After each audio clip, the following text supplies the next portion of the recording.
लोकांच्या हितासाठी आणि महाराष्ट्राच्या हितासाठी लढत आलेला आहे. त्यातला बराचसा काळ सत्तेत गेलेला आहे, काही काळ विरोधात गेलेला आहे आणि आजचा काळ तसा विरोधातला काळ आहे. आजपर्यंत पवार साहेबांनी नेहमी मार्गदर्शन हेच केलेलं आहे की आपल्या लोकांच्या हितासाठी संघर्ष करायचा आहे, लढायचा आहे आणि त्याच प्रकारे आज सुद्धा पवार साहेब सगळ्यांना मार्गदर्शन करतील. पण आजच्या वर्धापन दिनानिमित्त ही पार्टी ज्यांच्यामुळे मोठी झाली म्हणजे आदरणीय पवार साहेब, त्याच्याच बरोबर सामान्य लोक, सामान्य कार्यकर्ते, महाराष्ट्राची तमाम जनता ज्यांनी आदरणीय पवार साहेबांच्या विचारावर या पार्टीवर विश्वास ठेवून या पार्टीला ताकद दिली, त्या सगळ्यांना मी मनापासून वर्धापन दिनाच्या शुभेच्छा देतो. 2 पुण्यातच अजित पवार यांच्या पक्षाचा सुद्धा वर्धापन दिन होतं. त्यांनी सुद्धा म्हटलं की 26वा वर्धापन दिन. तो वेगळा पक्ष आहे, आपला हा वेगळा पक्ष आहे आणि तुम्ही जर बघितलं तर 99 ज्याला हा पक्ष स्थापन झाला होता, आदरणीय पवार साहेब या पक्षाचे प्रमुख होते आणि आज सुद्धा या पक्षाचे म्हणजे शरदचंद्र पवार राष्ट्रवादीचे जो पक्ष आहे त्याचे सुद्धा प्रमुख पवार साहेबच आहेत. त्यामुळे 26 वर्ष या पक्षाला तिथे झालेले आहेत.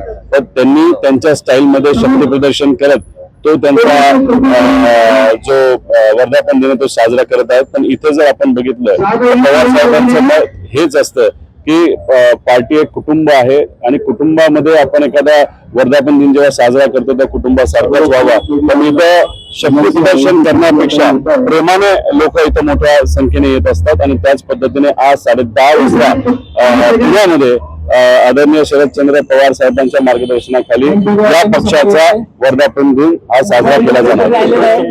एक व्हॉट्सअपला स्टेटस ठेवलेला आहे, त्याच्यामध्ये काही भावना त्यांनी व्यक्त केलेल्या आहेत की सहन करावं लागतं, आईची शिकवण आहे, ते संस्कार आहेत, कोणीही अन्याय झाला तरी ते आपण सहन करत राहायचं, जात राहायचं.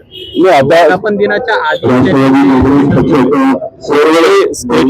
एखादं वक्तव्य त्या क्षणापुरतं असतं, त्या क्षणामध्ये आपल्याला काय वाटतं हे आपण तिथे व्यक्त होत असतो. थोड्या वेळात सुप्रिया इथे त्यांना हा प्रश्न तुम्ही विचारला त्याचा अर्थ काय तर त्या योग्य पद्धतीने सांगू शकतो.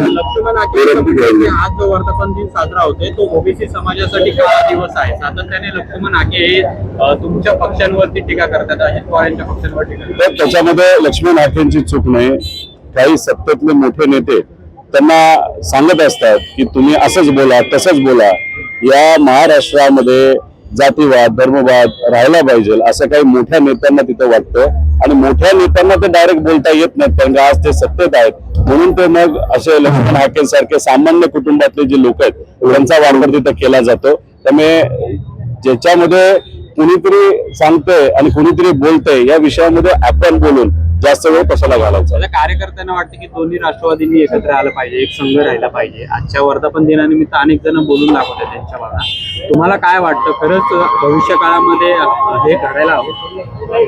अजूनपर्यंत अशा काही गोष्टी माझ्या कानावर तरी आलेल्या नाहीत. 100 लोक बोलले असतील त्यातले काही लोक नक्कीच तुम्ही म्हणता तसं बोलले असावेत, तर त्याचा अर्थ 100% लोक बोलतात असं नाही. आज आपल्याला बघावं लागेल की आज लोक काय मत व्यक्त करतात.